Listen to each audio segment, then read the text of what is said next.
بسم اللہ الرحمن الرحیم۔ آج ہم آپ کو وظائف کے بارے میں بتائیں گے جس سے رزق میں وسعت آئے گی، رزق بڑھے گا اور تنگیاں دور ہوں گی، اور اللہ تعالیٰ اتنا رزق دے گا آپ کو کہ آپ کا وہم و گمان بھی نہیں ہوگا، لاکھوں نہیں، کروڑوں نہیں، اربوں ملیں گے انشاءاللہ۔ یہ میں نہیں کہہ رہا، یہ احادیث سے ثابت ہے کہ جو شخص یہ 5 کام کرے تو اللہ تعالیٰ اس کی ہر تنگی کو دور کرتا ہے اور رزق میں وسعت عطا فرماتے ہیں۔ رزق میں اضافے کے لیے نبی کریم صلی اللہ علیہ وسلم کی تعلیمات میں کئی اعمال اور وظائف ملتے ہیں جو سنت سے ثابت ہیں۔ ان میں سے چند نبوی وظائف درج ذیل ہیں۔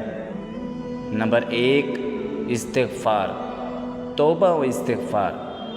نبی کریم صلی اللہ علیہ وسلم نے فرمایا، جو شخص بکثرت استغفار کرے اللہ تعالیٰ اسے ہر تنگی سے نجات دے گا، ہر غم سے خلاصی دے گا اور اسے ایسی جگہ سے رزق دے گا جہاں سے اس نے گمان بھی نہ کیا ہوگا۔ یہ روایت، یہ حدیث سنن ابی داؤد میں موجود ہے۔ اور یہ استغفار کیسے کرنا ہے؟ استغفر اللہ العظیم، استغفر اللہ العظیم و اتوب الیہ، کم از کم آپ 100 بار روزانہ پڑھیں۔ نمبر 2، سورہ واقعہ کی تلاوت۔ حضرت عبداللہ بن مسعود رضی اللہ تعالیٰ عنہ فرماتے ہیں، جس نے ہر رات سورۃ الواقعہ پڑھی اسے کبھی فاقہ نہیں ہوگا۔ یہ حدیث شعب الایمان میں موجود ہے۔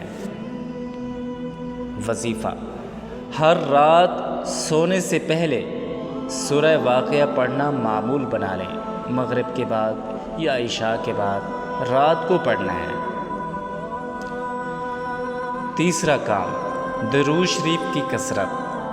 نبی کریم صلی اللہ علیہ وسلم نے فرمایا، جو شخص مجھ پر 1 بار درود بھیجے اللہ تعالیٰ اس پر 10 مرتبہ رحمتیں بھیجتا ہے۔ یہ حدیث صحیح مسلم میں موجود ہے۔ وظیفہ، اللہم صلی علی محمد وعلی آل محمد، کثرت سے دن بھر پڑھیں۔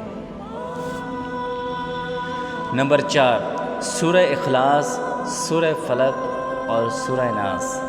نبی کریم صلی اللہ علیہ وسلم ان صورتوں کی تلاوت صبح و شام فرماتے تھے۔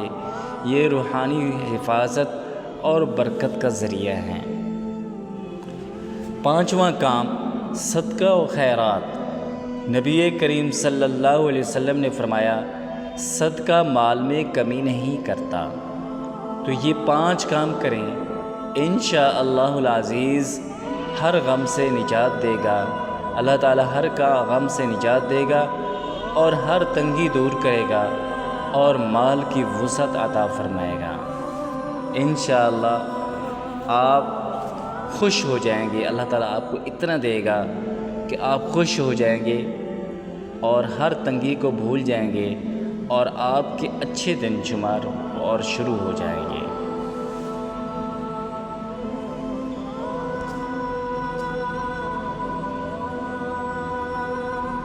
اور یہ وظیفہ، سارا وظیفہ جو میں نے آپ کو بتایا ہے، کم از کم 313 مرتبہ پڑھنا ہے۔